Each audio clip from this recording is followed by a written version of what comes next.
from whatever country, whether it's Europe or the Americas, New Zealand, the Philippines, is this great emphasis on local leadership. We know that this virus is not going to go away, and that we've got to somehow find ways of living with it, which is different for us as individuals, and different for us depending on what sort of context we live in. You can see I'm not being particularly political here. I'm being careful, but the local leadership is really important, and so we all want to be part of that. And one of the things that Community 360 has been stressing is this importance of thinking of us all as citizens. And that's very much borne out by the online briefings. And we've been talking also about all of the sorts of vulnerabilities that we may have as individuals, households, families, kinship groups. And the BAME citizens and members of our communities have a lot to contribute in here, so that we can understand better what's going on. And so we've been talking about that a lot. And then within this, we've been talking about solidarity. And solidarity is really important because it's part of the glue which holds us all together. And that solidarity, we hope, can actually lead to more kindness. And that's not something which everybody experiences, but somehow or other we would like to support and engender those sorts of those sorts of relationships at those parts of the community where we can have an influence. And I think that's really critical. And as you know, that the opposite of solidarity probably is stigma. And so that's why we're looking at this, trying to build this as positively as possible. And solidarity is really important in this. And I think in some ways, particularly with Community 360, with the volunteers that come in, and volunteers come and go, as you will know from your organisations, that's a great interest to us, because it helps us to build and support and people build what they want for themselves. And I think that the other thing that we're struggling with, and so I'm hoping that you'll be able to help, is actually getting our messages across. What are the messages that we want to get across to the people that we are in contact, and are we in contact with all of the people that we need to be? And making those messages clear is really hard. I mean, because we think in different ways, different ages, and all the rest of it, as you know very well. So I think in all of those sorts of ways, looking at the agenda you've put together for today, there's a lot of there'll be a lot of interesting experience coming out of this. And really that's all I want to say at the moment. So I'm hoping you're going to congratulate me, Tristan, for not speaking more than the allotted time, which doesn't always happen, does it? And you don't have to say anything about that. And then my last thing is I'm going to have to apologise, because I do try and run my diary properly, but being a bit dopey, I've got a diary clash today, so I can stay for a while, but not right to the end. But thanks very much, and I hope you have you enjoy these sessions. Thank you, Annie. And so there's two things I just want to say quickly before we do move on to our first speaker. Firstly, as I should have said at the beginning, we are recording this conference. This is as much for our own benefit to capture any actions and key things from today, as much as recording all of your wonderful faces and contributions as well. Secondly, just to lead on from what Annie was just saying, this is about capturing the BME insight, and over the past, well, particularly the last 3 or 4 months during COVID, and identifying, I guess, the insights to opportunities and in key challenges. But this is also part of a wider piece of work for Community 360 in Colchester, at least, where we are looking at the whole community as a whole, in terms of the voluntary sector, our partners, and also our citizens, and to capturing their experiences of what their world and life has been like during this strange period that we find ourselves in. And also, how, most importantly, I think what we would like to capture out of it, other than those stories, is how we can also collaborate and work together to meet any challenges that are coming up ahead. So this is the first of those part of that insight work, and this will feed into that as well. Okay then, so our first speaker today is Jamal Alabieva, and I hope I pronounced that correctly, Jamal, co-founder of Dream the Change CIC. Jamal, I will pass you over. The floor is yours. Welcome. Thank you, Tristan. My name is Jamal. I'm a co-founder of the community interest company Dream the Change, and we are established to bridge the gap between families of national, linguistic, cultural, and ethnic minority with children with special educational needs and service providers in Colchester area. And so we got some funding from Essex Active for running our after school club, and also our application for funding with the National Lottery Fund has been recently approved. Okay, so I would like to share my personal experiences. I'm a single parent of a 7-year-old boy with special educational needs, and some of the issues I went through was the lack of family support here in the UK, and my anxiety was if I contract the virus, who would be looking after my son.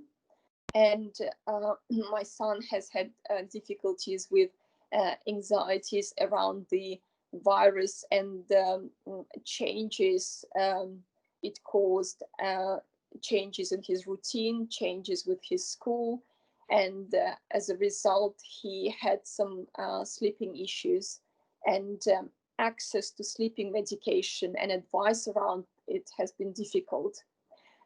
So I got some feedback from other minority families, and one of the issues was that families felt isolated outside of the mainstream support groups due to cultural or language barriers.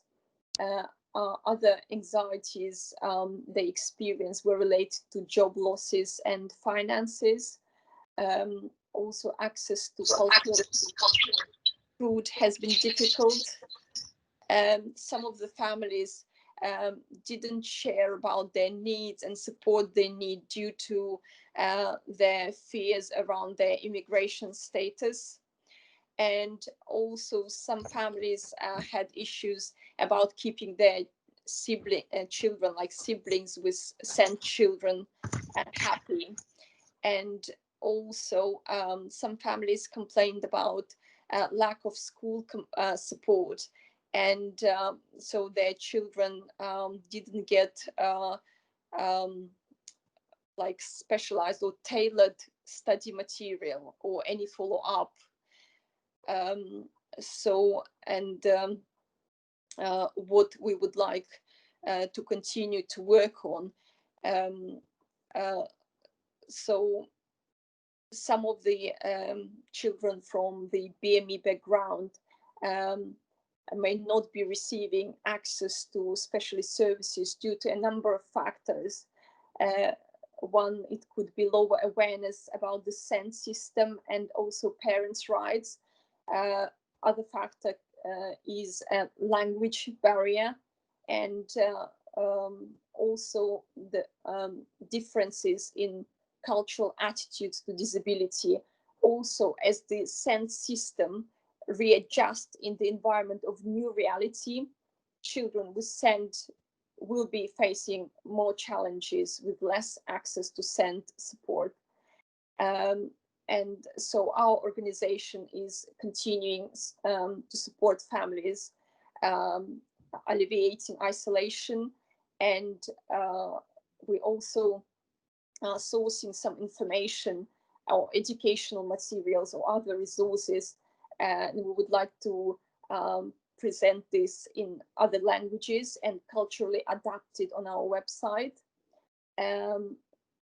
Other like a key point where we would like to continue our work is to provide some study and educational resources for SEND children, and also to support with access to specialized services for families going into the winter. Thank you. Thank you, Jamal. Sorry, I'm just going to jump in. I think someone is accidentally sharing their screen with us, and I can't quite work out who it is. It's not myself. So it's if you've accidentally shared your screen, yes, thank you very much. That was very confusing there. Jamal, thank you very much for that. That was really interesting and insightful. I was just wondering if you're talking a lot about language barriers there, and particularly accessing SEN support for children and families. If there was one action, or if there was one point that we could take forward to address that barrier, what do you think that could look like? What do you think that could be?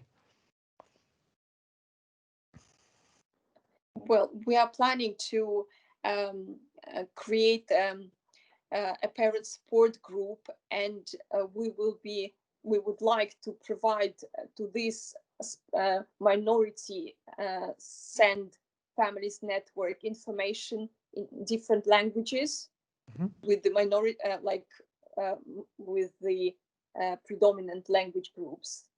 Okay. And would you say at the moment it had to fall to yourself to translate those services and those information? Or... Yes, I think yes, it's a good idea to translate this information and materials into these languages and present it in one place where they could have access, and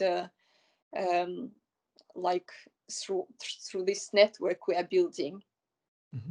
Okay. And thinking about moving forward and where we are currently, so if there was and moving into the winter months and up until the end of the year, and the families that you've been supporting and working with, if there was one action or challenge you would like to address, or you feel needs to be addressed, what do you think that might be for the families that you work with? Well, I think this is what we are going to do. We are going to invite SEND professionals to our online community or our families network, who will be providing some consultations, so that we have someone available for them, not like they felt isolated or they didn't know where to go. They were going to each other and speaking and sort of trying to find out what to do. But those who shared with me, they spoke to some families who were also didn't have any clue like where to go and who to speak to, for example, about choosing a school, mainstream or specialized school. So they are like starting the school period in life of their children. So yeah, I think inviting a SEND specialist in our network and having regular meetings for these parents would be one of the small steps we could do. Yeah, that's really, I think that's a fantastic suggestion, and thank you for sharing that with us. It's really insightful, and thank you for your time. Thank you. We've had a couple more people join the call, so could I just remind people to put themselves on mute? I can see the vast majority of people have, as we do get a little bit of feedback. Thank you, Jamal. There'll be opportunities for people to ask some more questions as we go along towards the end. Okay. Our next guest speaker today is Rachel Walton, and guests. Rachel's Director of African Families in the UK and has been doing some fantastic work, as always, in our local community. And Rachel, the floor is very much yours. Thank you. I would like to thank community 360 for arranging this conference. Yeah, my name is Rachel Walton. I'm the co-founder of African Families in the UK. And we bridge the gap between ethnic minorities and access to local services. There's a person called VK of St. Barnabas Church. He said, for most of BME, lockdown was not new. Undocumented people are always in lockdown. They cannot fully participate in public life, the economy, or in our communities. We cannot breathe. VK continues and says, without settled status, people cannot build a better life for themselves and families. VK is speaking for most families in the BME. During the COVID-19 pandemic crisis we have engaged in our community have been quite vast. The community ambassadors we have used them using the delegative approach, since we realized to some degree culture informs pandemic responses. The ambassadors have been both local, they have both local and cultural knowledge to communicate successful response measures in the format their communities understand. We saw an increase of mental health and housing issues because of the considerable degree of fear, worry, and concern in families. A case scenario was when we had one of our ambassadors having to deal with a case which was close home. Damaris, are you there to give your of the case? Damaris, I'll come back to you. Rachel, so I'm just going to button it. Someone's sharing their screen again. So could I ask if they could stop sharing it? Because it is a little bit confusing. So if you hover over the center of your screen where it says share, you can click the X button. Once again, I can't see who that is, but I think someone's done it by mistake. So could you just check if that's yourself? That's it. And then click the X button and next to the mute, you got a little square of the X. That's it. Thank you very much, Rachel. Okay. There we go. We're back. Thank you. Yeah. Childcare was another big issue for key workers and overrepresentation of BME communities in the COVID-19 statistics, which gave our key workers and their families working in NHS as care. Sasha, are you there? If you could give us your experience as a pastor in the front line. Sasha? I'll come back to you, Sasha. And Sasha, if she's on mute, is anyone on mute who needs to talk? I don't think she's here at the moment, Rachel. Okay, all right. Hello, I'm here. Okay, she's there. Okay, Sasha, okay, go on. Yes, when COVID came, it meant that a lot of services changed, and in particular, registered childminders were no longer taking children in their homes. Now, I do know that the government opened up the schools for key workers. However, we found ourselves in a bit of a fix because the school was starting at 9 o'clock, finishing at 3 o'clock, and most of our job starts at 7 o'clock and ends 7:30 in the evening. So I was in a place whereby I needed to choose between like having to go to work or having to stay at home and look after my child. Now, while FALAF was an option that was given, this was like the last option for key workers. So we had to explore all the other options before like someone could be considered for FALAF. And I reached out to AFUC and I told them, look, I need to bridge the gap. I have work and I have this child care issue, and I do not know what to do because my hours are going outside the hours that the school is offering. I also liaised with my management and they were able to adjust the hours slightly, but because I was already contracted for 37.5 hours, it still like fell out of the allowed school timings. So a few was able to, like with the ambassadors, were able to support me and to volunteer to like just support with the childcare needs for the outside hours, and the child was cared for by the school during like the time the school could do. And I found that to be very, very helpful, partly because like for a person to actually agree to step up and assist in pandemic times when everybody was already in a lot of fear, it must have taken a lot of sacrifice. The other thing is like the organization cared enough to want to look out for the needs of those in need, and myself, I was lucky to be one of the beneficiaries. Thank you. Damaris, thank you, Sasha. Damaris, would you like to talk about the mental health part of it? Yes.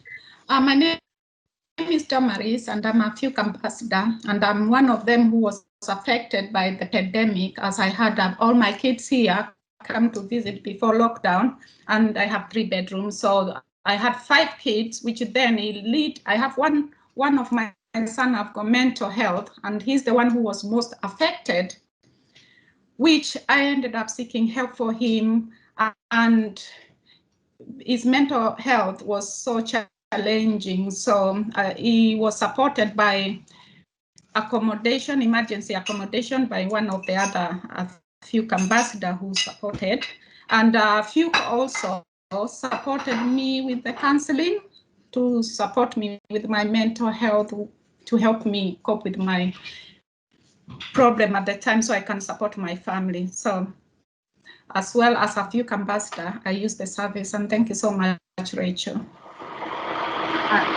Thank you, Damaris. If you could mute yourself. Sasha, if you could mute yourself.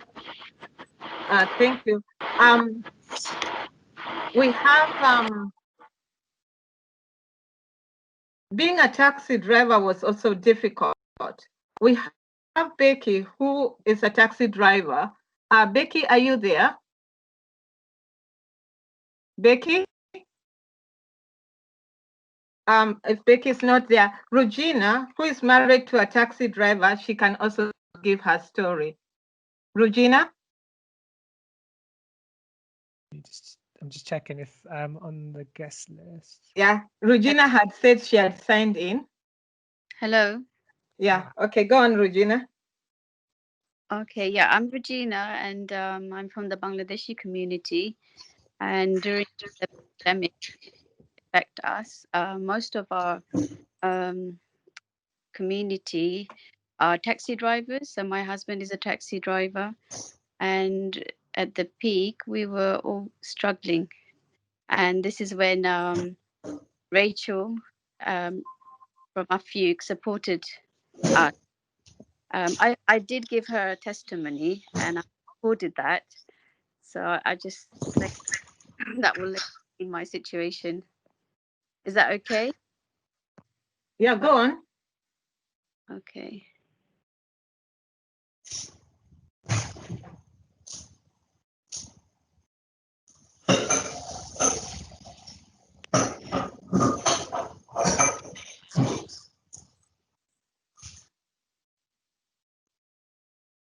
Rachel, Regina? I think we may have lost Regina. Rachel, I'm sorry. Okay, no worries. I recorded the. Can you still hear me? Yes, we can. Okay, yeah, go on, Regina. Oh, I played the recording, but you can't hear it. Yeah, we can't hear it. Okay, so let me find it. I can read it out to you. Thank you, Regina. It's very kind of you.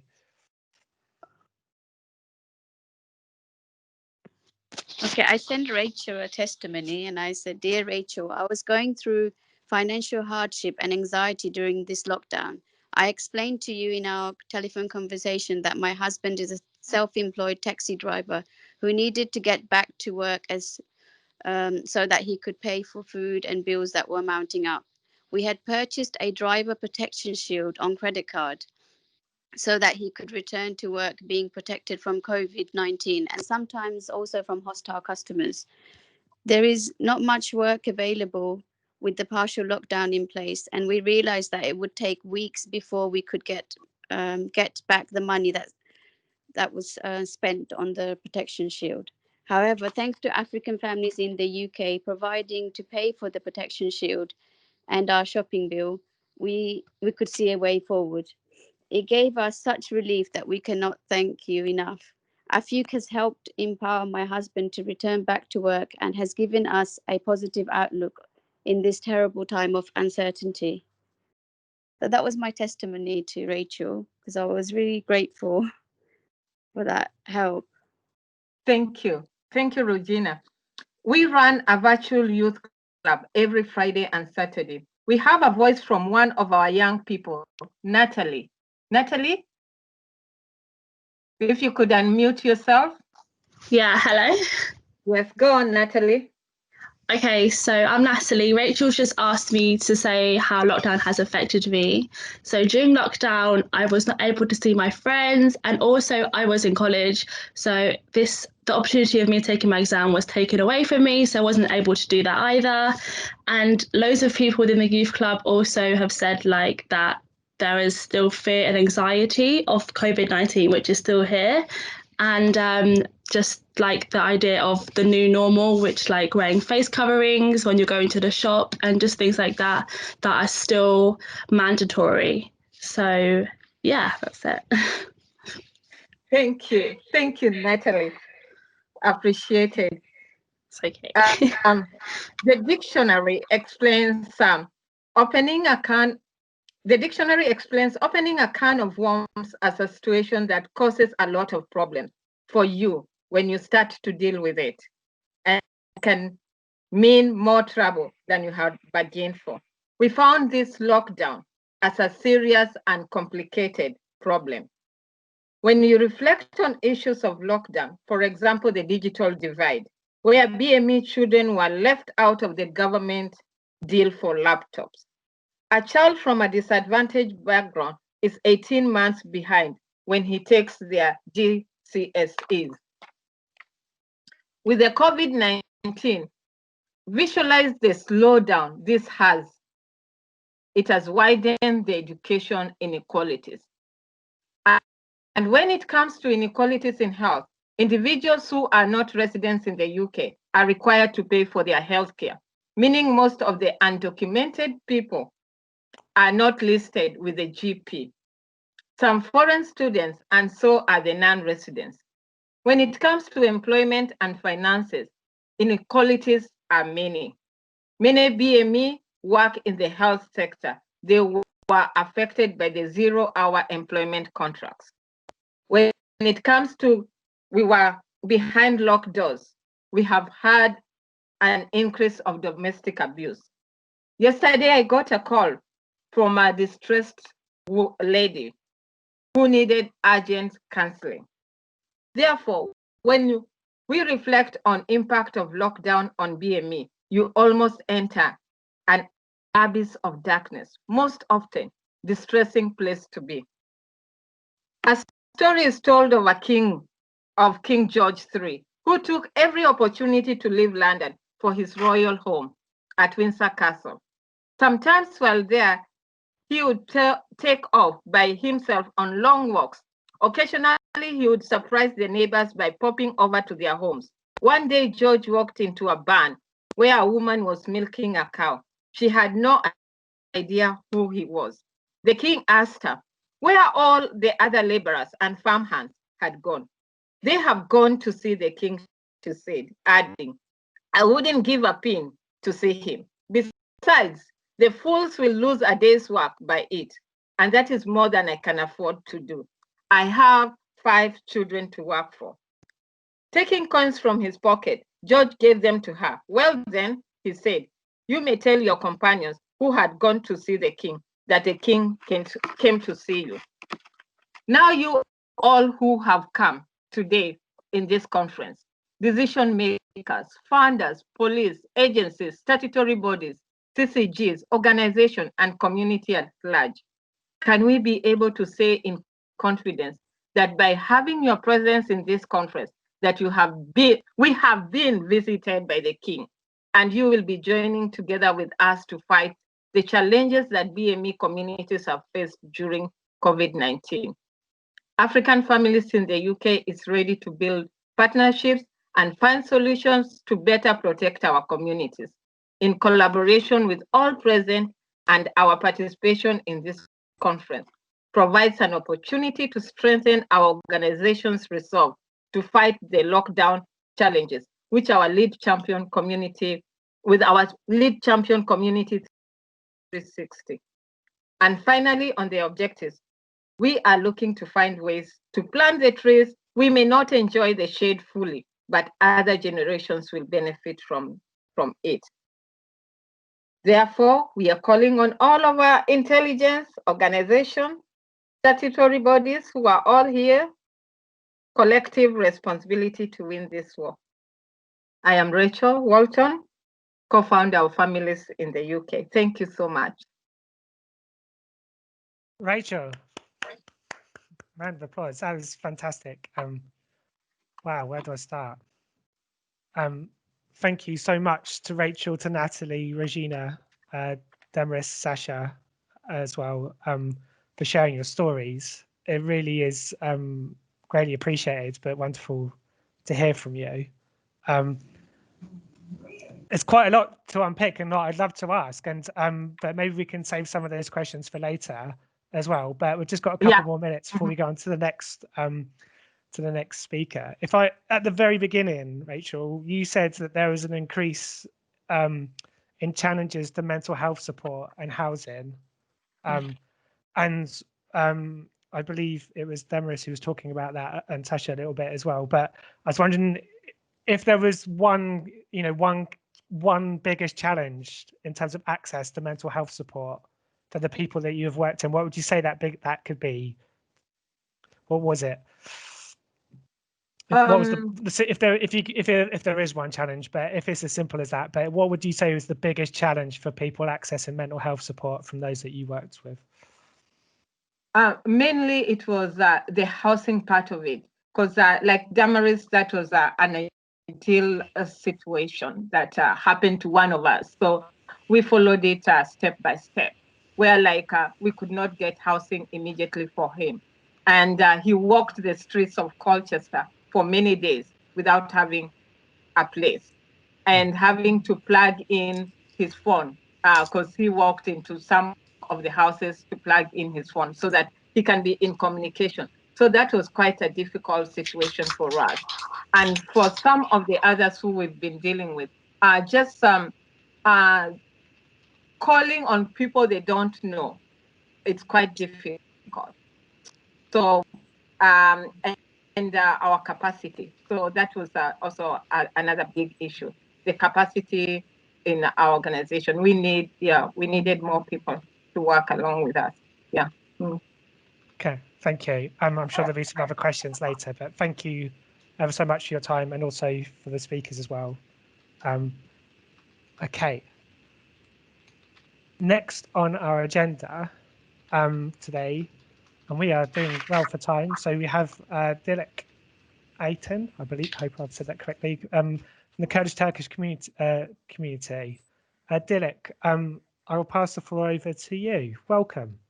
Hi, thank you. My name is Dilek Ayten. I'm from Turkish and Kurdish community leader, and I do work with loads of mainly Turkish people and helping them out with like their daily basis stuff, like find them the learning English courses and deal with their if they've got a problem with the counselling, hospitals and everything. So I help them out. Yeah, it's COVID has been really hard for my community at the moment. It's just mainly it's because of the language barrier. Loads of people don't understand when governments do their talks and everything, and they're all on the phone to me, what they're saying, what's happening, what is the next step, and just because of loads of my community is dealing with the self-employment, so they're worrying about their businesses and all that kind of thing.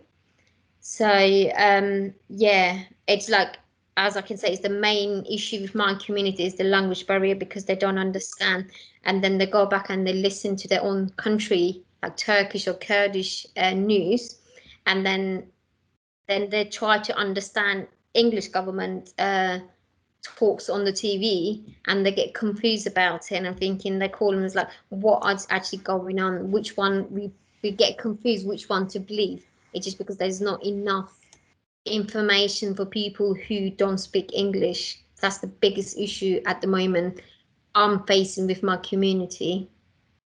So yeah. And also obviously I've got personal health issues as well. I've got hydrotic liver disease, and I've got asthma as well in the same time. And during with this COVID, I have to work because that's my main job as well.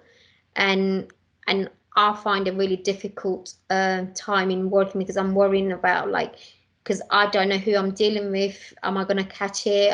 If I catch it, what will it happen to me? Because there's loads of things people saying that there's loads of different symptoms. When you get a cough and people looking at around you like, oh, you got the virus. It's like, no, there's loads of reason why I'm coughing or I'm sneezing, and like people, to me, people's like, okay, yeah, there is something we need to worry about, but I think there's too much to worry about as well. At the same time, people's panicking over too much about it, and like mainly government like bringing up now we got rules, everyone has to wear the mask in the stores, and I have loads of issues because I can't wear a mask at work because I've got asthma, and every time I wear it I feel like I'm not breathing, I get anxiety about it. And other day, and I was telling to Alison as well, I had this customer arguing with me why I'm not wearing my gloves or wearing my mask. And I explained to her, I said, look, I can't wear it. That is the reason. I've got asthma. I don't have to, I've got enough protection around me, and we've got a gap between each other. And she was arguing with me, I have to wear it. If not, she's refusing. I had to get my manager to come down and to help me with this customer to explain why I don't wear it. And she was like, well, if you don't wear it, I don't have to wear it. And obviously we said, you don't have to wear it, that's your choice, but that is a line for what government says. But there is, in the same time, it does mention I don't have to wear it because I've got a health issue. It's not because I don't like to wear it, I've got reason to not to wear it. So yeah, it is really, really hard time at the moment, and I just don't know how we're gonna go. Like you said, when is winter coming up, it's gonna be worse because to me it's just like, first we started, there was people's worrying about if you go out and see people on the street, there's like they're acting like it's normal. There's no one really caring about distancing. They're just like back to normal life, and just because of, to me, is the way the government giving the line like for the people, because people get confused. Now if you see Monday to Wednesday we got dine-in 50% off. If you come to town Monday to Thursday, Wednesday, you see loads of people, they literally queue up near each other, they're sitting near in the same places, and there is no not safety to me, because what I don't understand, doing and dining to help small businesses, but you should be more careful. You shouldn't just say dining in. You could do this for takeaway to protect people, because you, at the same time you're telling people don't go out, keep safe, but then you bring in this rule to say there's a 50%. Obviously people's going to go out and enjoy themselves because they've been stuck in for 4 months, and now this thing happened, they're not going to listen to it. So it's a bit confusing. Yeah, and you know, I think I'm not going to get too political here. I think it's been a bit confusing for a lot of us. Yeah. I was wondering, you started off and you were saying about, you know, the Turkish community, and they were looking at information from home as well as from the UK. I was wondering if you wouldn't mind, would you be able to just describe for us what it was like, and when we first went into lockdown, what was that like for you and the people that you work with and your family? Well, it's big worry because for my community, like I said, because most of them are self-employment, and like there's taxi drivers, they got businesses, they worry about, is the business going to close? They're not going to be able to pay the bills and the rent. What is going to happen? How they're going to deal with these issues? And so I had loads of calls, and it's like, who do I need to call? Where do I need to go? Is there any funds for it? Obviously, the government or council giving some funds, but it's still running a business really hard. It's not enough for them to cover everything. Mm. Do you think if we went into a local lockdown again, or had some form of lockdown, do you think they'd be better prepared and understanding of what that actually meant? Definitely, yes, it will. Do you think there'd be loads of people's worrying about losing their job and their businesses? That's the main thing.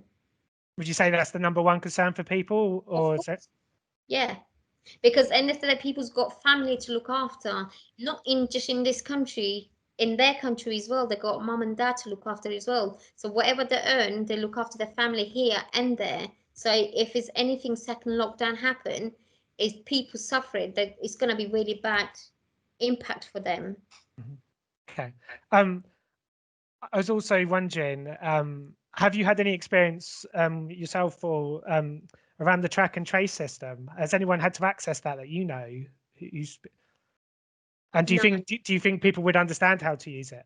No, because like I said, the language barrier, they don't understand. Like I said, even watching the news, they're calling me to say, oh, what is it actually saying? And we didn't understand.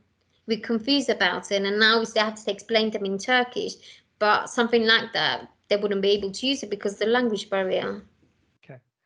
If you were to, as you get a sense, I've been asking the other speakers this, if there was one key action or challenge you would like to tackle, if you had the magic wand, for example, going forward, based on what you've been talking about, what would that be? Well, I think it's its main thing is explain to people what is actually COVID is mean. And just like not just in one, like, because they, like I said, there's so many information going on and people get confused because first when it came out, the symptoms was like 3 different symptoms. Now it's thousands of different symptoms about it. People get confused. I think they should just give one specific what is actually COVID mean, what people need to do. Clear messaging. It's basically, yeah. Thank you. That's very, thank you for sharing that with us. I can see some hands have gone up. If people have joined a bit later, we're going to, there's an opportunity for Q&A towards the ends of the speakers. Well, I've got some time for that, and we'll also be looking over the chat as well. So we will come back to you. Dilek, thank you very much for your time. That was, thank you for sharing with us. No, thank you. Thanks for having me, and thank you, everyone. Okay. Our next guest speaker today is Larry Walker, Director of Black History Month and Suicide Prevention Project. Larry, I'm going to pass the floor over to you. Welcome. Okay, I'm trying. Oh, you're on mute again. I think you put yourself on mute again by mistake. Nope. Hello, we can hear you now. Okay, excellent. The floor is yours. Excellent. As you just said, I'm Lawrence Walker. I'm the chairperson for our Black History Month Colchester. And within that work, you know, I encountered a lot of people from all of the different communities that we have here in Colchester. One of the things that has been an interesting experience for me, I was fortunate enough to retire at the end of the year, so I've had no financial difficulties that have affected me with the COVID-19 epidemic. But what I have done is I have a young lady online. She has had some experiences, so that to stay with the flow of that, so that she can share her experiences. Forrest, are you there? Ooh, she doesn't seem to be there. Okay, she doesn't seem to be there. One of the things that has been talked about a lot within the people that I've encountered, and this is talking with not only just Black African or Black Caribbean men and women, but from other communities as well, Asians and Chinese people as well, the thought of how they have been affected by this. And it seems that there have been some, these are self-employed people, who have had a horrible experience. And the thought of, you know, it has disrupted their finance, it has disrupted their home life. And on the other hand, I have had some very interesting conversations with those who are also self-employed who have not had it affect them that much, where the subsidies that they have received were adequate and efficient for them to be able to maintain their household, and it has given them more time with their families and their children. Of course, they didn't say they welcomed it, but it was an experience that they would not have had if this hadn't happened and suddenly they found themselves at home. And the idea of there's more or less two sides to this as it pans out. The major issue that I have had conversations about is what I'd like to talk to you about now, which is Black people and COVID-19. I'm going to read a quick piece for you here, so I won't pretend that I'm doing this verbatim. And I'd like for you to follow with me and bear with me as I go on, please. As we go.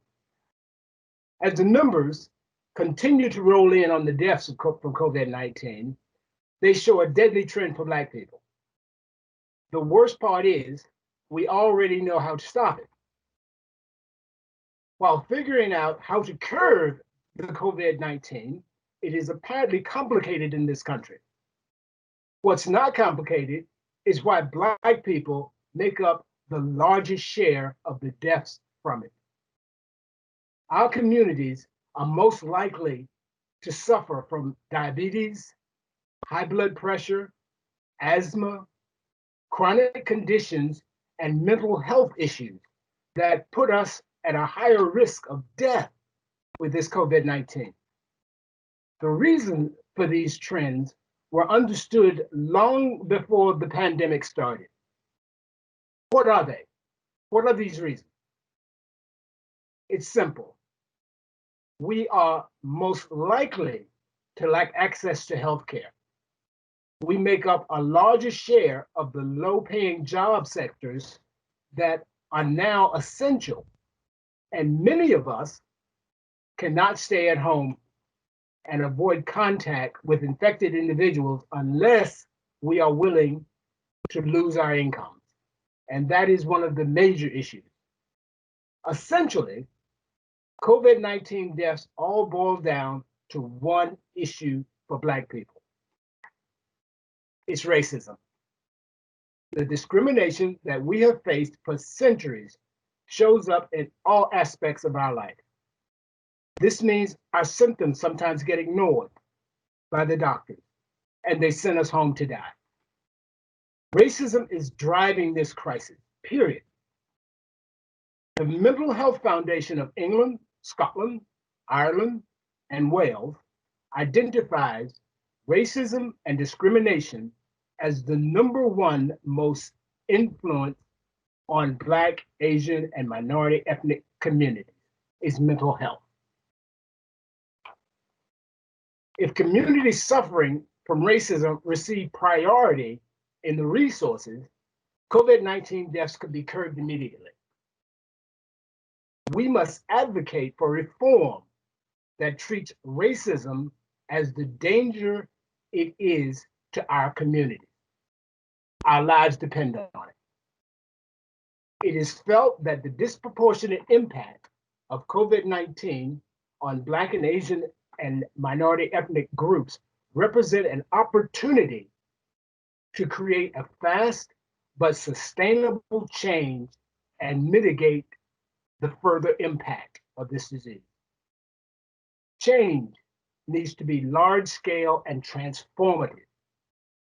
Action is needed to change the structural and the social environment, such as homes, neighborhoods, and workplaces. Not solely focusing on individuals.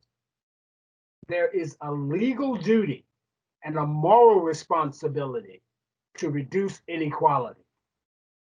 For those who will be doing this work within the NHS, we have a question. The question is, what is being done to ensure that the COVID-19 recovery strategy actively reduces inequality caused by the wider determinants of health and to create a long-term sustainable change. The equality minister who did a review for the effect on Black and Asian and minority ethnic communities, he's asking for a fully funded, sustained, and meaningful approach to tackling ethnic inequality. And he says that it must be prioritized. Again, the question is, what will be done to ensure that the COVID-19 recovery strategy actually and actively reduces inequality? As we work toward this, it is one of those issues, especially within the realms of mental health. It is one of the things that has come up a number of times in the work that I'm doing with AFUC and Black History Month. We have come together to do this project on the prevention of suicide amongst Black men.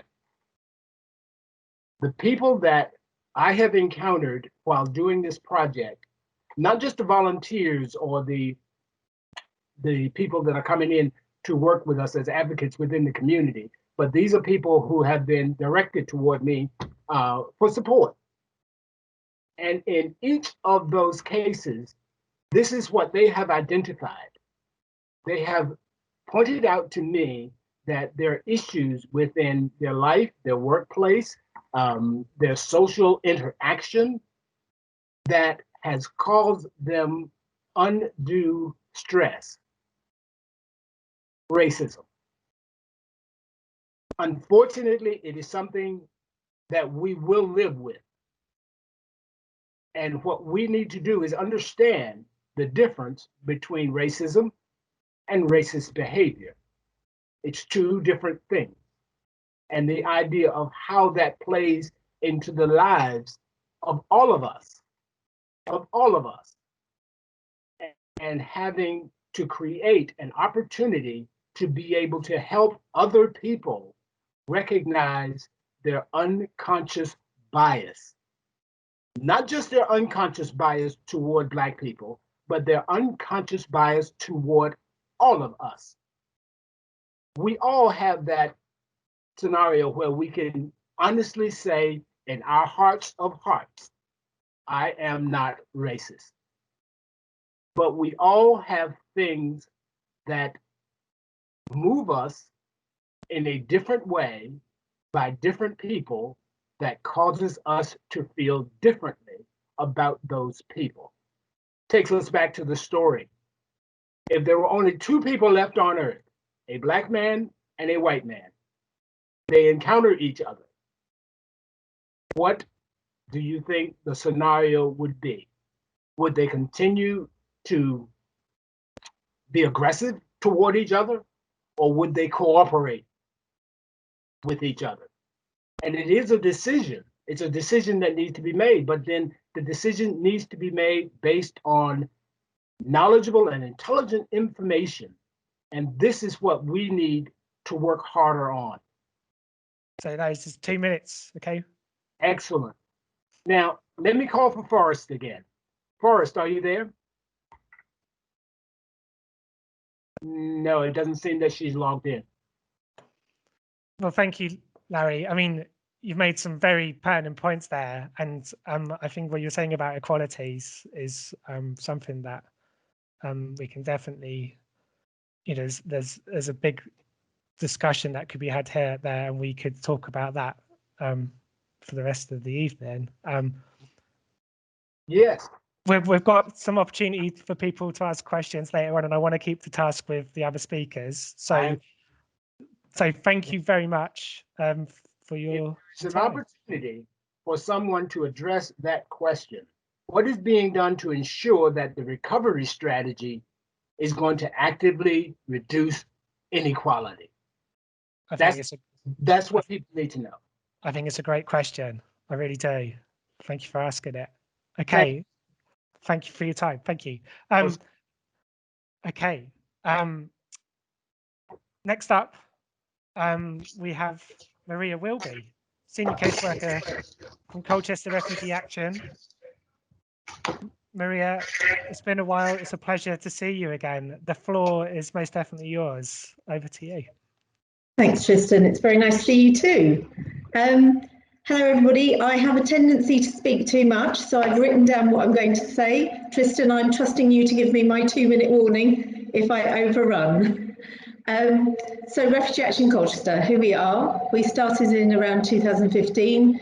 We started working from our cars, cafes, responding to needs in the local community, and then eventually formed a CIC and got ourselves an office. We now have 3 small offices at 15 Queen Street in Colchester. Since 2015, we've helped around 1,500 people from 44 countries. They're refugees, asylum seekers, and more increasingly, and certainly during lockdown, vulnerable migrants. A huge category of people, which includes people on spousal visas, those experiencing domestic violence, trafficked migrants, women with British children entitled to an application for leave to remain, students who've overstayed, all sorts of people. We have 2 full-time caseworkers and an operations manager who are now funded, and we have around 40 active volunteers who do everything from befriending, support activities, lifts, food deliveries, language help, food hygiene, exam support, driving theory support, employment support, and much more. What we do in the office is advocacy. Everything we do is based around advocacy. So we never treat people in isolation. We always try and be holistic. So very often clients come for one issue and we end up talking to them about a lot more. We stay with them until whatever they've come to see us about is resolved. And then very often by that time, they are part of our community and they then will help somebody else within the community, or they just stay in touch and come back to us when they need to. The advocacy work can be with immigration, housing, schools, low-income issues, access to doctors. As Rachel said, for a huge amount of our clients, particularly asylum seekers and people with no recourse to public funds, many of them believe that they don't have the right to a GP, and so they haven't been to a doctor, some of them for 10 or 12 years. And then, of course, when you suddenly develop a cough and you're terrified you have COVID, you need to find somebody to register you, but you can't go anywhere because you have symptoms. And doctors turn you away. Even we've had people turned away from the hospital. So one of the things we normally do is go with people, and we have actually done that for some families, taking every precaution that we can. But we write people letters to take once we've registered them at GPs. We write them a letter to take to the front desk, explaining why they may not have ID, explaining what their situation is, and ask very politely but very assertively for the best of help for those clients. And that generally works. People always have our cards so they can call us if they're having problems. We're now working with the Refugee Council, and I'm hearing everybody talk about mental health issues, and you can imagine if you've been here since 2003 and still have no decision about your leave to remain, how that might affect your mental health. So we're now working with the Refugee Council and the CCG, and we have 2 qualified professionals, therapists, who are working from our offices with refugees and unaccompanied asylum-seeking children. But our asylum-seeking and vulnerable migrant clients still have to go through the normal processes. And as we all know, that's a long task and may end up with something that's not suitable for them. Obviously, lockdown has had made a lot of people's issues even worse. So if you're already a torture survivor, you've survived war, you don't have contact with your family back home, you're in an isolated community without knowing many people locally, all of those things are aggravated horribly by the lockdown. How to refer to us if you need us, we have a website and we have an office number that is answered 24 hours a day. Since the start of lockdown, we, in the first 3 months, we had 180 new clients, plus our regular cases. More than half of those were destitute. So we give out destitution payments to people as well. And more than half of the destitute people had children. Because of COVID, we're now seeing people who have the most excessive needs that we've ever seen. They are people who've lived under the radar. They are people who have coped through friends and family. They are people who now absolutely need help. And really, more essentially than possibly anything else, really good immigration support. Statutory services, I feel, are suffering more than us at the moment. They've got a vast increase in people needing support and a very limited budget to do that. I know some of them have had extra money from the government, but I think sometimes that pressure creates a loss of empathy and patience in services. And I understand that, I really do. It's very difficult in a long day to keep that empathy and patience going. However, when we advocate for people, we try to work with partners in a way that supports those statutory services as well, so that everybody has more energy and enthusiasm to help the clients and to try and find a solution that works. When we are involved in cases, we can often offer solutions that are not part of mainstream thinking. I want to give you an example. 2 weeks ago, we had a call from the Red Cross. A taxi driver had seen a young man eating out of bins and nearly fainting from the extreme heat and from lack of water. He was in Colchester, so they asked if we could see him. It was 3 o'clock on a Friday. When Mahmoud arrived, that's a changed name, we met a young man of around 30 with nothing, literally a t-shirt and the jeans that he had on, and one letter that he had from the Home Office. He was from Iran. He arrived here and was placed in asylum accommodation up north a few months ago. He was placed in a place that had real issues with their hygiene. It had bed bugs, cockroaches, the full whack of nastiness during lockdown. He went to a local church each day, which he felt was more peaceful and clean, and met a gentleman there, one of the pastors there, who said to him, "You don't look very well, I think you should come back with me." They phoned his asylum accommodation, told them that this gentleman could have COVID, that he was being looked after somewhere by somebody, and they said that's fine. When he actually returned to the asylum accommodation, they not only refused to have him back in the accommodation, but they cancelled his asylum claim. That meant that he was now an illegal, so he could be detained and deported. He knew somebody in Colchester. They gave him the train fare to get here. When he arrived at our office, he had no recourse to public funds. He was an unregularised migrant, hungry, dirty, still recovering from his illness, and had no English at all. We gave him some lunch, and he ate it like he was starving. He drank a litre of water and then fell asleep on our sofa. Since then, we've contacted a solicitor for him, that was the one number that he knew. And she is in the middle of trying to contest what's happened, but we'll do something called a Schedule 10, which will hopefully get him back in the system. We didn't have access on a Friday afternoon to a normal referral that we make, which is Rooms for Refugees. So we called a previous host, took him to meet him. We paid for a hotel over the weekend, took him to meet him on the Monday, and he's been there ever since. He's now staying there. When we popped in to see him this week, he was cooking dinner for the family.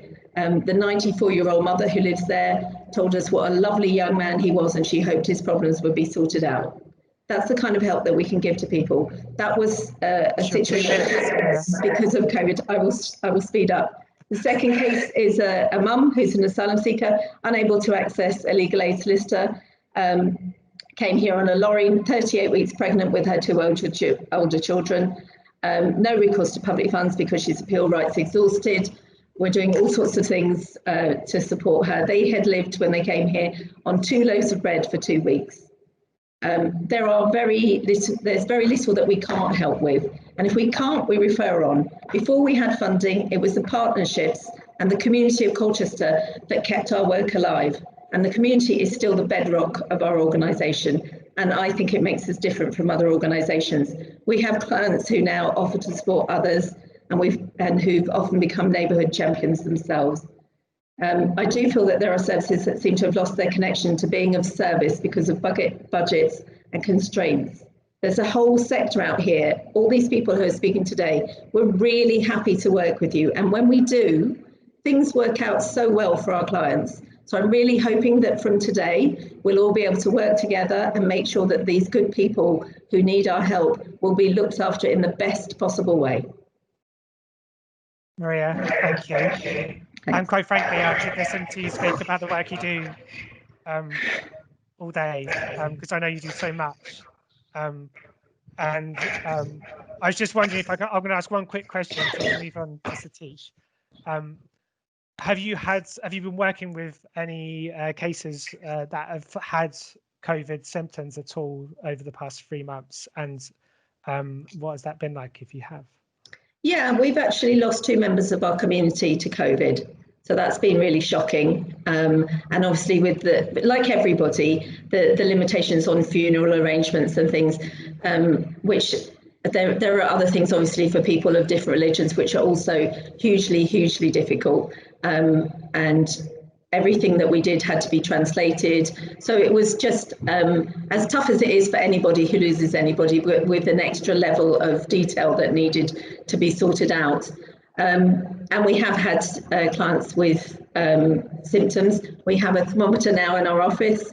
We regularly take people's temperatures. We're planning currently, because we are seeing people face-to-face, distant, but face-to-face, on getting screens so that we can maintain doing that during winter when we'll have to close ventilation and things. But we plan to still be here because for a number of our clients, they are so vulnerable, and for some of them it's been years since they've trusted an agency enough to come and see them. We have to see them face to face. You can't do that on a phone call. So we're planning and trying to make sure that we can see people. And when they have symptoms, we book them a COVID test. It comes here, we do it, and we send it off for them. Thank you. Thank you. What fantastic work. Okay.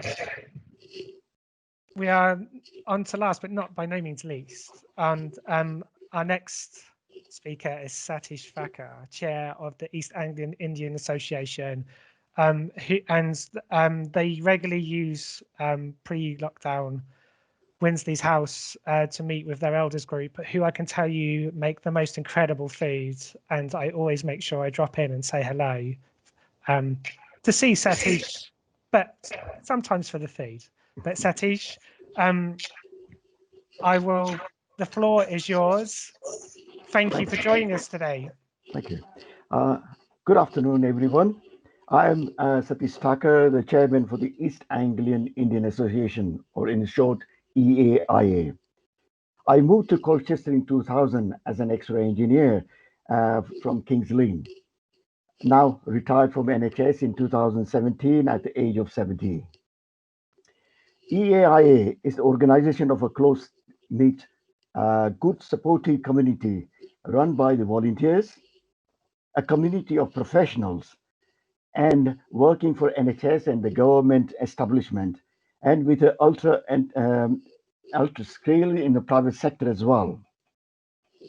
The contribution to the society in general from my community is enormous, but yet not recognized or appreciated.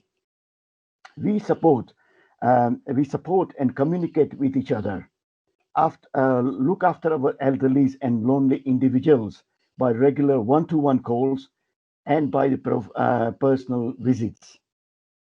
We use the various WhatsApp groups for urgent notices of government guidelines, police and hate crime reports, provide daily and weekly links for the meditation, spiritual and religious Zoom broadcast. We use the Facebook for the more detailed COVID-19 advices and safety and security related information. The information shared are in English and Gujarati and occasionally in Hindi. The youngsters take care of their elderly in their own home or live nearby so that they can check in on a daily basis, while the elderly provide the free childcare services for the working parents. We use email database to provide lengthy information for the future references. Within the EIA community, we had a few isolated cases before and during the lockdown. A retired shopkeeper, a heart patient, had a COVID-19 virus symptoms, but there was no test procedure at the time and no equipment. Last July, during the routine blood test, it was confirmed that he was infected with the virus. Fortunately, he is fully recovered from the illness. Another retired shopkeeper, his wife suffered an eye infection. She had an appointment for eye checkup at the Ipswich Hospital and not in Colchester, and wasn't due for another 2 weeks. The infection got worse during the lockdown. Mr. Patel rang the hospital for an advice as he was concerned. He was told that the appointment has been brought forward, the letter is in the post, and the appointment is within next 2 hours. He was warned as well that his wife will go back of the queue if she doesn't keep the appointment on that day. Mr. Patel hadn't received the letter. Fortunately, Mr. Patel drives and have a transport, but it was a stressful short notice for the elderly couple in the 70s, yeah, to get ready to drive all the way to Ipswich Hospital. Classic situation. This is a classic situation, creates a family argument. Who is to blame? The Ipswich Hospital failed to inform or confirm Mrs. Patel that the new appointment date. Another case, another retired shopkeeper, a dialysis patient.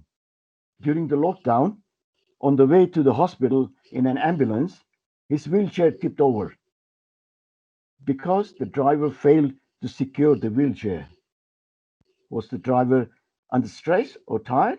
Don't know. A senior nurse working at the Colchester General Hospital hurt her back during the pandemic. She had to take some time off for recovery. She's not fully recovered, but she's back to work. Another case, a physiotherapist working at the Colchester General Hospital in ICU during lockdown witnessed the suffering and dying patients. She fell into depression and insomnia. She has been referred to the counseling session. EI volunteers run Wednesday Seniors Club, as the assistant said, from 2 o'clock to 4 o'clock at the Community 360 House to support the multi-ethnic elders, retired, unemployed, and lonely individuals. The Wednesday gathering is a heaven for the dementia sufferers and the cancer patients and the lonely individuals. It is a platform to talk, have a hard belly laugh, and share out past and present challenges. We share home cooked food and recipes and stories during the Wednesday Seniors Club. Hence, it diverts the pressure of the NHS and the government. Due to the pandemic and the lockdown, we cannot have the Seniors Club meetings. The EAI volunteers have been working hard for many years, annually organizing 2 to 3 major events. The most significant for the spiritual well-being is the Festival of Navratri, the festival of 9 nights, or 10 nights sometime, of religious dances and live Indian music group from London. The event falls in the winter months of October and November, attended by the friends and family from Chelmsford, Clacton, Ipswich, Harwich, and also from London. All these years has been fully funded. All these years, it has been fully funded from the generous donation from the EIA community. It is the festival of children, parents and grandparents, and the festival to make new friends. Unfortunately, because of the COVID-19, the EIA will not be able to celebrate Navratri and the Diwali this year. Will not be able to organize Christmas party to raise fund. Last March, EIA had to cancel the festival of Holi, a festival of throwing colors on each other without any prejudice to skin colors or religions or nationality differences, or worry about the professional hierarchy. Just for one day, taking part, you leave a daily stress and worries behind. You bring back your childhood, for few hours. All colorful festival. The Festival of Holi should be promoted as a national event. To raise fund, EAI will not be able to participate in the Food and Drink Festival or the Festival of Rice and Spice since both events has been cancelled. For many years, EAI has been self-sufficient to protect health of local Indian diaspora and keep alive, pass on the rich Indian culture and tradition. In recent years, EAI is facing new challenge.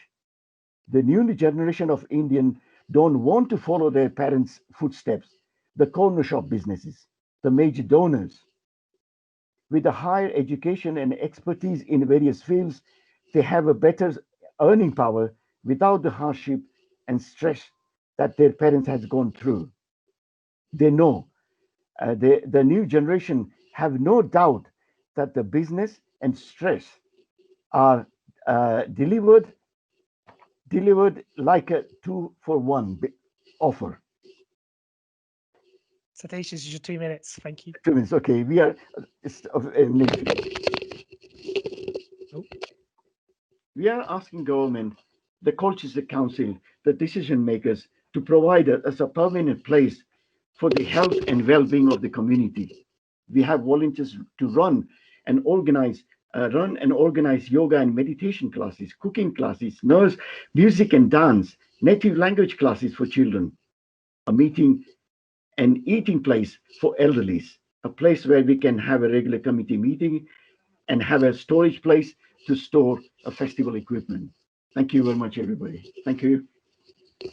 Thank you, Satish. Can I just say it's really wonderful to hear about all the community connections, and what you were describing there is fantastic. And in a lot of our work as a community development organisation, and improving health and well-being of local communities, it cannot be undervalued, the importance of social connectedness and the development of having solid and strong connections with your local community.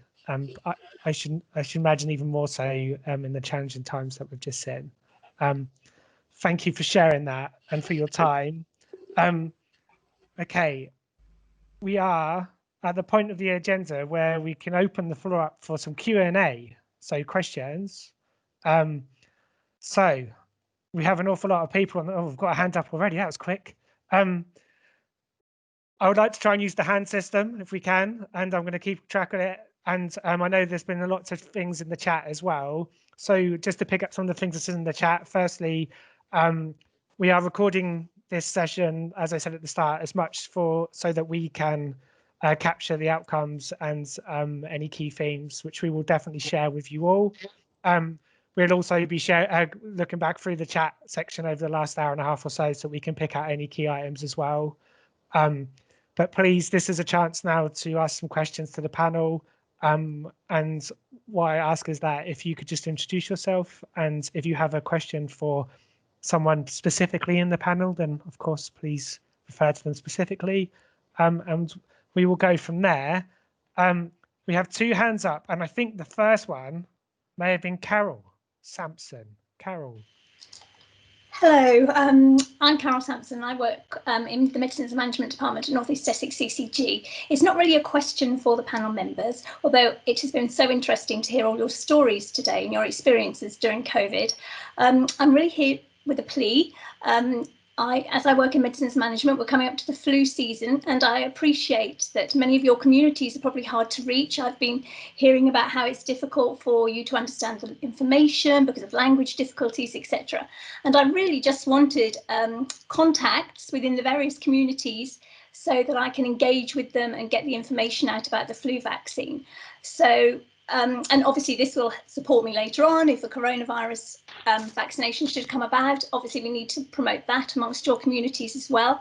I know uptake in previous years of the flu vaccine has been quite poor, so it would be great to have some contact. So I don't know, Tristan, what's the best way to go about getting my details across? Or So we are absolutely happy to share any key messages with people in attendance today, and also the people who've spoken today.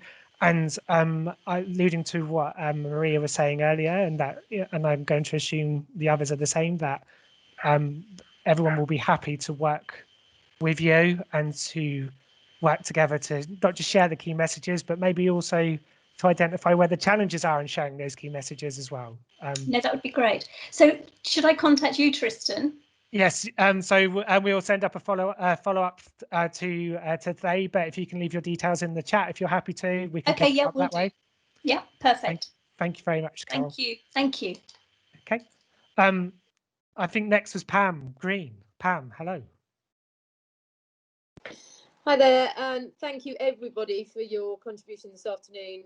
I've been putting a lot in the chat, but it's truly humbling, and I always feel very inadequate at this point when I come to speak. But I really want to extend, my role is that I'm the Chief Operating Officer at the local clinical commissioning group. So we have the opportunity to influence health services design. You'll see that through my chat, we have a here and now challenge for this winter. We have no blueprint as to what this is going to be like this winter, and I want between us all to reduce the health inequalities gap as much as we can, as quickly as we can. And you know, I've been challenged by my regulators, write a BAME strategy. I refuse to do that sort of thing because that perpetuates the isolation and the inequalities. What we have to have is through everything that we do, we have to strive for equal access.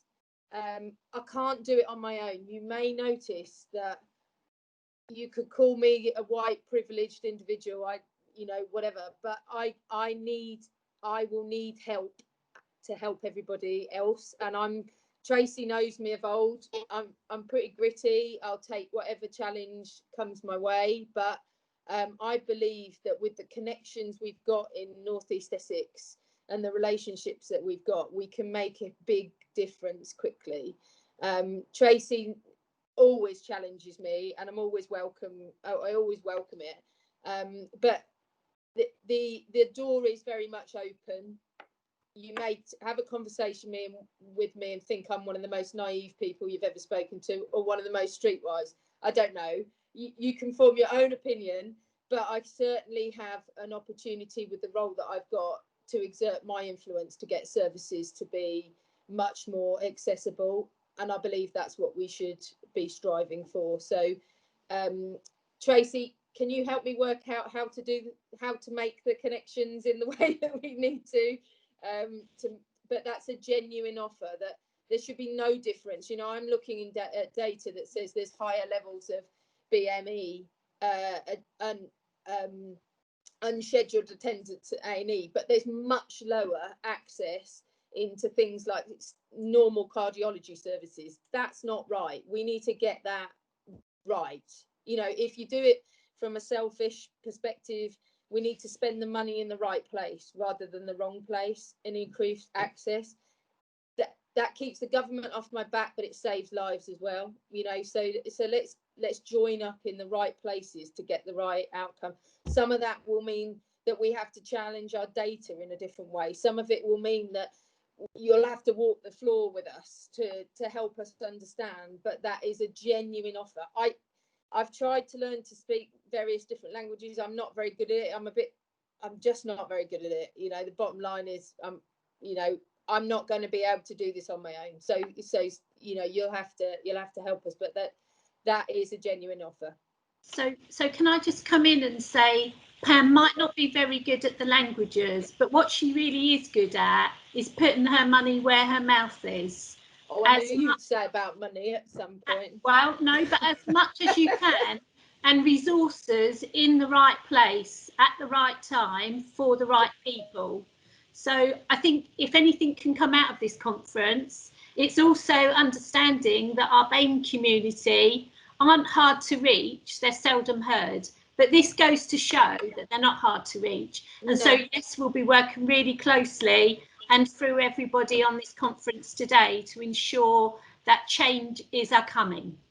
And a lot of people have heard me say this. Before I came to North East Essex, I worked in Leicester, and it was actually pretty easy in Leicester. I was there just as the minority groups flicked from under 50% to over 50%. It was, you know, everything was set up. There was long-term groups that I could access really, really easily. I think hidden is the word, Tracy. We need to make sure that these groups are not hidden to us anymore, to health anymore. You know, that's incredibly important. And actually our workforce is really representative of our population within the NHS. So connecting communities with our workforce seems like an easy win, and we need to get much better at it. So thank you all for your time and your influence, and my ask is continue to influence me. We will. Yes, we will. Pam, you've put out a plea for help. So, you know, I think that's something we can take an action forward, and maybe we can pick up after today. What does that help look like? And how do we start that? You know, and I think we've heard from some of the speakers today, as you said, they're willing and happy to contribute. And it's important that they do. And also, so yeah, we'll maybe we can pick that up from here. Very good point. Very good point. I mean, the point that I wanted to make there goes along the same lines, Pam. It is the question of how are we reaching out? You know, are we making a valid effort to be able to reach the so-called hidden communities? Because they're not hidden. They just don't come. They're not. And you know, actually this part of the world talks about its health inequalities constantly. We talk about JWIC and we talk about this, and that's like the surface of it, but we're known for our inequalities. There's a road in Tendring where you die a year younger the more you drive, every mile you drive down it. That's not acceptable anymore, you know? No. And that doesn't even start a conversation about BAME communities and the disproportionate impact. That is just life expectancy within what to the surface looks like a lovely place to live. And actually, the more you drive from it, the bigger the health inequality gap gets. And we, you know, we have to be realistic about the difference within that health inequality gap. There's nuances, there's bits. And actually, we can't keep saying it's too difficult. We've got to do some different things. And I firmly believe that it's at community level. Tracy and our CVST colleagues from Tendring have changed the way that I approach life completely through a single piece of training that was around asset-based community development. And the minute we flick into using our assets in the community differently, as opposed to using our huge, or you know, hospitals as the focus of our attention, we will start to have an impact. And you are all community assets. You know, you all have a much greater contact with the community than I can ever hope to have. And if I can make a bond between you guys and we can look at our resources and look at our communication and our information, we have a chance of making a difference. There you go. Thank you, Pam. And I can see lots of people nodding as well. So we will. So one of the actions from today will be to help Pam Green to make a bond, and I think that's a solid message there. Thanks, Tristan. You're welcome. Okay, I've got to go and get my son from nursery because his bubble has just exploded, I think. So I've got to go and get him now. Okay, thank you, Pam. All right. Bye. Christine Horn, I think you were next on with your hands up next. Can I get past to you? Hi, thank you. I work for Age Concern, and I'm also the DAA, Dementia Action Alliance chair for Tendring. Where we've got the BAME community having a high diagnosis and where COVID's hitting them, we've also got that with dementia hugely. They're one of the people that have been affected the most. Coupling that dementia with the BAME community, I'm just really conscious that to reach out to the families and support them with loved ones that have dementia. It's really, really difficult to get in places. There's the language barriers and everything else, but I'm so keen to support anybody within the tendering area that from the BAME community that have anybody living with dementia. So if you can pass my details on, you know, I know my colleagues in work for 360 in Colchester, but I really want to try and get this going in the tendering area. I think, you know, if you wouldn't mind popping your details in the chat as well, just so we make sure we've got them. But we will definitely, you know, put that out to the partners and everyone that's here today. I think that's definitely something that people would be interested in. So yes, thank you. I was going to put it in the chat, but I can't see a chat box on here. Oh, if you hover over the middle of the screen, you should be able to click on a box that says that. But if not, perhaps you can reply to the email invite that you got today, the link, and we can do it that way. Okay, lovely. Thank you. Thank you very much. I think Rob Huddleston had his hand up for a second, then it went down again. Rob, was there something you'd like to add? Yeah, I was just going to say, and Pam's gone, obviously I work with a number of you already on our independent advisory group.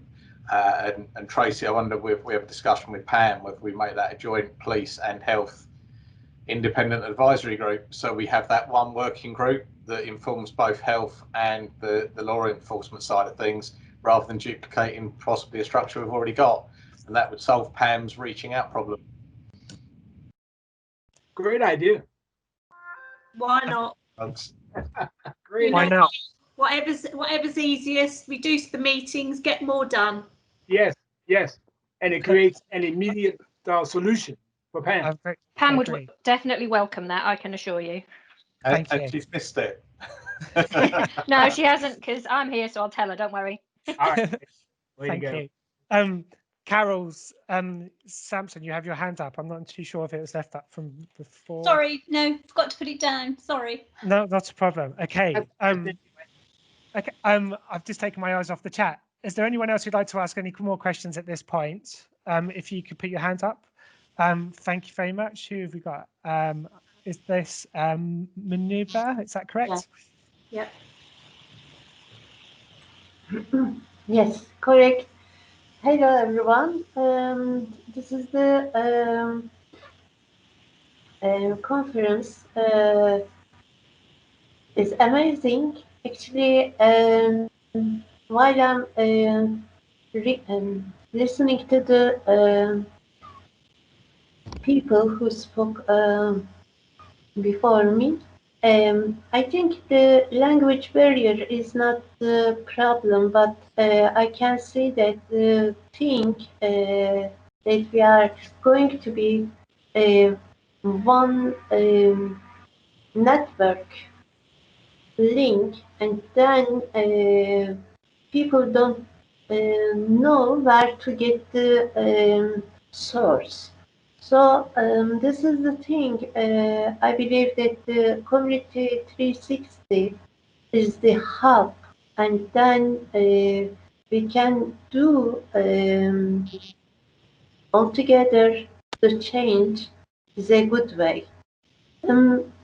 As I am Turkish person, and I'm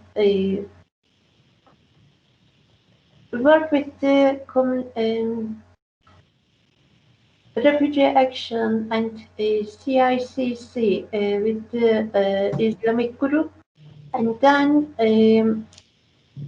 but Black spoke as a Turkish and Kurdish responsible person, but we don't know each other.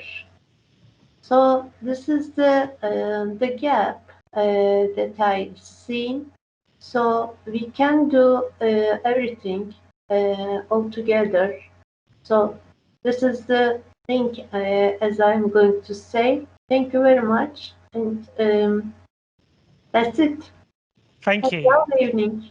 And I'd say we're definitely, you know, encourage collaboration. I think there's definitely, going by the conversations we're having now, something that we will take away from this, not just with Community 360, but CVST covering the whole North East Essex footprint. So thank you for sharing that. And also, may I add another thing? the communities need to speak to each other. I know the CRCs and the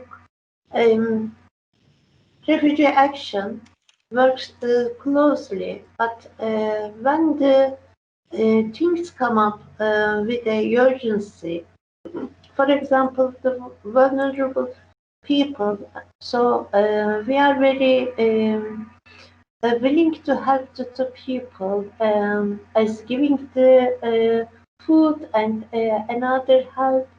So it is possible to make the collaboration when the problems raise up. Okay, I agree. Thank you. And I think there's something that we can all agree on. Thank you very much. I'm going to take one more question and I'm going to begin to wrap up. And I think we had Preen. Is that? Yeah, that's right. It's just Preen. Hello. Hi, my name is Preen. This is a question for Larry Walker. I just wanted to find out, in terms of the Black History Month that you're a director of, it does just this, because I think you said something about Colchester, does it spread throughout Essex or just that part? You're on mute, Larry. You're still on mute, Larry. Sorry. Am I off? Yes, you're off now. You're good. Okay, excellent. Yes, that great question. I'm glad you asked. Not only do we do Colchester, but we support Chelmsford and the work that they do for Black History Month. I get a lot of help from Indy with the Essex Diversity Project. We've done a couple of things in Clacton, but they were quiet and it wasn't an organized community activity. It was just something we did in a local in a local venue. So we didn't get the support of the town, and we're looking forward to trying to be able to do so many other things. We're hoping to do some work in Braintree this year as well, or we were hoping to do some work in Braintree this year. With the pandemic, we are looking at how we're going to present the program, because a lot of what we do is community gatherings with food, music, fun, the stalls from the different communities and community groups, and people get to share their information. All of the venues, well, the two main venues that we tend to use here in Colchester, we're pretty sure they're not going to be available in October. So we're looking at how we're going to put this together in a video format. I've got some ideas, and it is going to be about getting the word out so that people can enjoy video experiences that we're going to create.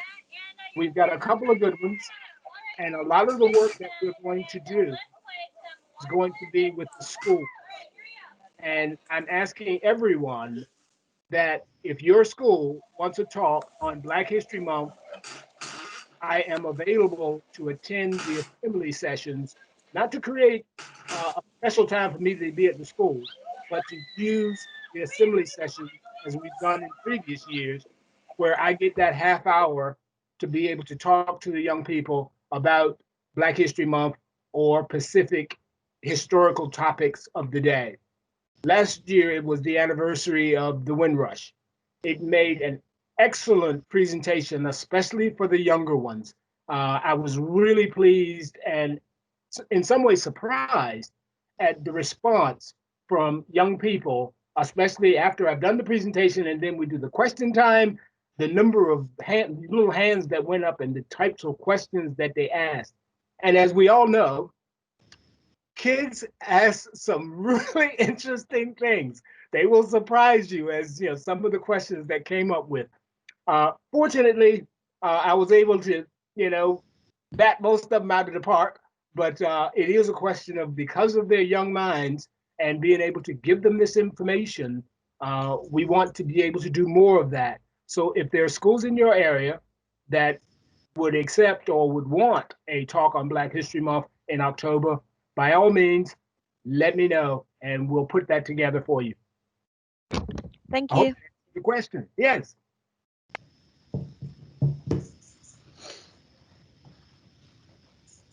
Okay, can I go on? Tristan, you're on mute now. Oh, no. I've finally done it. I've been here the whole time and I've managed not to do it. Laurie, I was just saying you're getting quite a lot of offers for connecting in with schools and communities in the chat.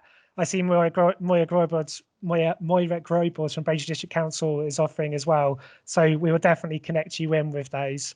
I'm just wary of time, everybody, and I'd like to start to wrap up now. So firstly, I'd just like to say a huge thank you once again to all our speakers today. It has really been inspiring and humbling as well. So I'm going to give you a round of applause.